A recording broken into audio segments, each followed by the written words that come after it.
Hey everybody, happy Monday. Wanted to talk about a topic that I was actually struggling with for the last couple of weeks, and that's when you're going through challenging situations. How do you keep your energy up? How do you stay motivated when you've got a lot of stressful things happening or challenges arising that feel in the moment very overwhelming? It's easy during those times to, I think, dive into bad habits or be impulsive or do quick fixes to try to get yourself in a better mood. So I wrote the piece, and you can see some of the basic approaches I take when I'm dealing with a lot of stress and challenge. I equated it to feeling like you're in a hole, like down in the ground in a hole. When you try to get out of a hole, you know that there's dirt and you slide right back down. That's the way I personally feel like when I'm in a challenging situation. Just feels like you can't get out of it. Every step you try to take to get out of the situation, it feels like you slide back down a little bit. And that's just the way I perceive it. Not that it's really that bad, especially when you get through whatever that challenge or those challenging times are. You're like, okay, that was more manageable than I made it seem. So a lot of it is perception. But a few of the core things that I do, and I talk about it in the piece a little bit, every single day, I wake up, whether I want to do it or not, and I exercise, usually for somewhere between 30 minutes to an hour. Okay, I'm not going to get into the details of what I do, but I certainly, push myself, and I like to get that physical um, uh, heart rate up, physical kind of part of myself going and involved early in my day. So I wake up and I work out. That's something I do. When I'm feeling great, that's not a chore. When I'm, feeling down and overwhelmed and just mentally fatigued, that is a major chore. So I don't want to act like that's easy, but I force myself to do it if I have to, because I know that that physical energy that I'm going to get from doing it is going to help me cope with, and I'm going to use that word really intentionally. It's going to help me cope with everything else I've got. The other thing I try to do is I have a fairly large water bottle that I typically carry with me. I make sure that I'm very diligent about drinking water and staying hydrated. I think you can kind of compound things because when your mind is, in many different places and you're dealing with a lot of stress and challenge, we forget to do basic things like stay hydrated. So for me, I've noticed a big difference when I'm concentrated on my hydration, when I'm concentrated on helping myself have the maximum amount of physical energy through exercise. It doesn't solve the problem because that still needs to be addressed, but I'm well prepared to handle changes in stress in a more effective way. I'm at least physically ready for it. So, those are some things I do. I didn't put this in the piece, but I also really make a conscientious effort to reduce my sugar intake. Occasionally, I'll have a meal replacement bar or other things like a shake with a bunch of fruit and powder and all this stuff. I'll just say, hey, for the next few days, I'm not going to do any of that.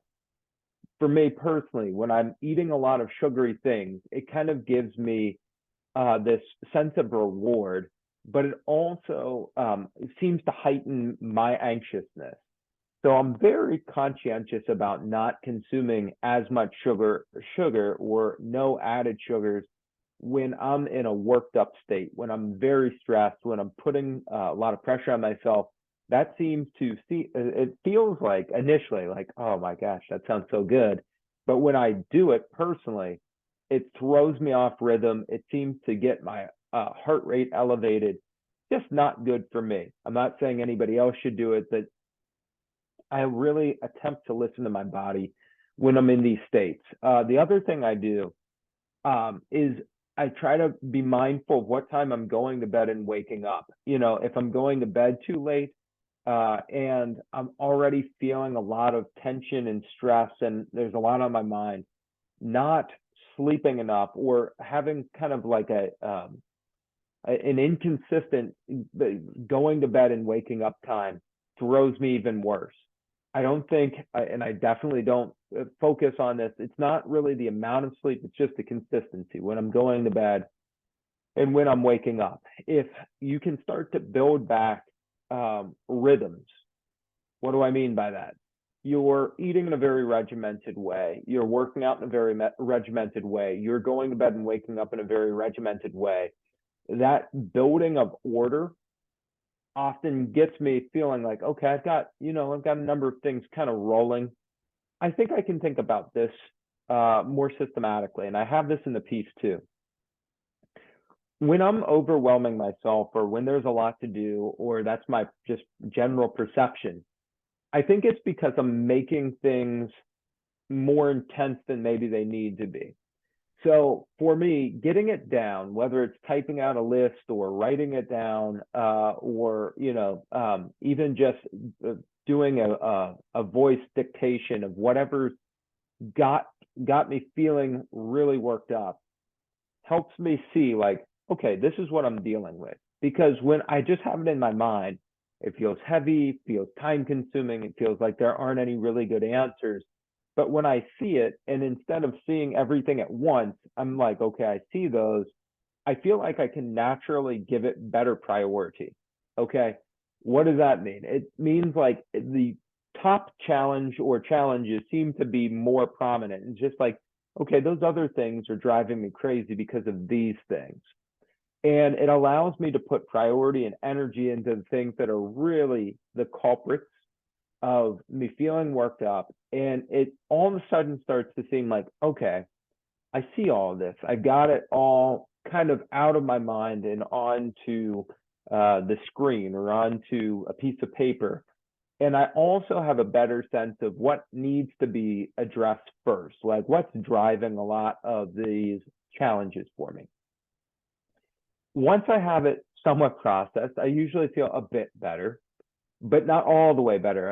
I still am feeling maybe on edge, maybe like there's not good enough ways of addressing some of these things. Maybe there's just a lot of incoming stuff and I just need a mental pause. That's when I love to just take a walk by myself. I'll take a walk by myself and I'll just start to process, the things that I've marked down and say, okay, how can I start to implement this? What's an action I can take as soon as I get back from this walk that's going to make me feel like there's some progress being made towards this? Is there somebody that knows a lot more about this than me that I can ask for some assistance?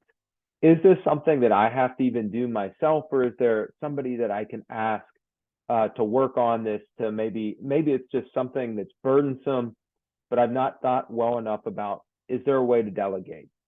Does it have to be done now? Am I just rushing myself for no reason because I want it done? Can I do a little bit now and a little bit, walking myself through all these questions? Basically, am I just making this hard? And if I get started, I can get it done now? Is it that I'm falsely making a timeline that makes no sense? Is there somebody else that can give me guidance on it? Is there somebody that can just totally take it off my plate that really loves to work on that I can delegate it to? I go through all these different scenarios. Then, after I've kind of brought that all up, and run it through my own mind, I like to reach out to somebody I trust. Maybe I've thought of somebody, during my walk. One of my actions might be like, I know that this person is really good at this. Let me connect with them as soon as I get back, or even during. Sometimes I'll just call, if it's just going to take a phone call the person, and I'll say, hey, I'm dealing with this. This is my thought on the solution. How have you handled this? Or, can you give me some of your thoughts based on what I'm dealing with and what I'm sharing, I think is the best way to answer it. Or maybe I'll just tell them, hey, this is my problem. I have some things that I'm thinking about that, like, just, what would your approach to this be? I like getting that feedback after I've had a chance to think about it a bit myself, so I can at least have some start points on solutions. But I love to get that extra feedback. And even if the person's like, hey, yeah, you've got it, that's exactly the way I think it could best be handled. Sometimes that reinforcement, like, wow, somebody that I trust also thinks that that's the best move. That helps me so much. It usually calms me down a lot. Often the implementation of whatever, you come up with doesn't take place right away. Sometimes other stuff starts to come in and take you off track from solving whatever you need to solve. So I'm not acting like it's a magic bullet. It certainly isn't. But that's the way I like to tackle through things. Get it all down, walk around try to, visualize some ways of addressing those things. Think about people I trust that I can reach out to for some support or guidance or feedback, and then start implementing. I think the slower we are to implement whatever it is we know needs to be done, just the more ominous whatever our challenges become. So I really put a lot of energy into, okay, even if this doesn't fully solve it, what can I do quickly to get on the path? Like, how can I get inertia on my side? How can I get this moving? That's a big thing that I try to do, because when I leave things totally unsolved, they start to really feel like it starts to feel like a lot more pressure to me. So those are some things I physically and mentally do to deal with the challenging times. The other thing that can happen, and again, I don't have this in the piece, but often like there's different compartments. Maybe the stress is happening for me more on a professional or business front. But my family's doing well, and we've got something fun planned. Sometimes I do allow myself to think like, okay, hey, this is just business stuff. It will be okay. My family's doing well. We're going to do something enjoyable. I'll just try to shift my mindset to that and allow myself to like really enjoy that. And sometimes just the energy of saying, okay, that's a challenge and I'm going to get to it. Let me take some time with them. That also starts to get me feeling better. And sometimes just feeling better, allowing myself to feel better and just do something that isn't related to whatever it is that I'm worried about, gets my energy back up, similar to working out, similar to hydrating, etc.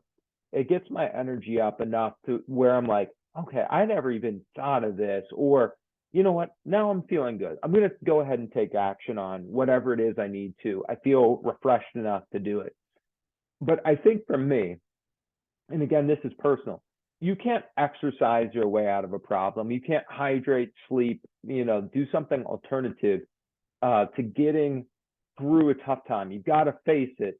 So it's not that I dismiss, hey, if you've got a stressful challenge in business, take some time with your family. I think that's a wonderful thing, but that's not usually the solution to the problem. It's a way of energizing, as long as you don't keep going, and I'm certainly guilty of this, keep going to these, what I'll call pleasure wells. I'm going to do something fun here, and I'm going to do this. You've eventually got to address the challenge. But it's, how are you going to do it? Are you going to do it in a mind frame and in a way that's productive and effective and quick? Or are you just going to worry yourself, where that becomes the forefront? I'm so worried about it. I'm so stressed about it. That's easy to do too. But those are some of my kind of tools and coping mechanisms. Hopefully that's helpful to everybody. Have an absolutely wonderful rest of your week.